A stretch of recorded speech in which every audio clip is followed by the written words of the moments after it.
There's a direct quote from NATO that came from a collective conversation between the ammo manufacturers of Europe and the ammo manufacturers of North America and the United States, that they see the bottom of the barrel. Was a direct quote, meaning they can see the bottom of this ammunition situation. Now, America and the EU have been talking about they're running out of ammo for a year now, and it looks like they're actually running out.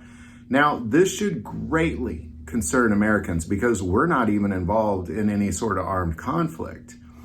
In the event that the U.S. does engage in armed conflict, we seem to not have a whole lot of ammo available to us. I know there's some reserves available, but we've been tapping into the reserves for the last 6 months. And this is something that we brought up 6 months ago, that the U.S. has now officially been in their reserves for a half of a year, and they keep sending more. Now, in order to produce ammunition manufacturing facilities to keep up would take at least 3 years, is what government officials are quoted as saying. 3 years, meaning if we start right now, in 3 years, we might be able to start building back our reserves. This is a major problem. Thank God the U.S. is not engaged in armed conflict because we don't have any bullets. It would be a big problem if we were to engage in armed conflict. Luckily, Russia's dealing with the same situation, as well as, of course, the EU is even worse off than we are. So if something was to heat up in China or the Middle East got a little bit hotter, we would be in a world of hurt here in the U.S. And this is something as citizens we have to begin to open our eyes to.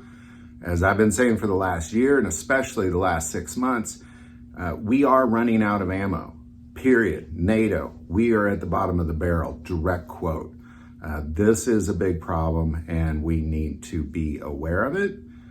We need to believe it is true, and we need to prepare ourselves as citizens for whatever this ends up leading to. So there you go. Any thoughts or insights you might have on this, especially that insight, definitely put that below. I would like to take a moment and say, please consider being a patron of this channel.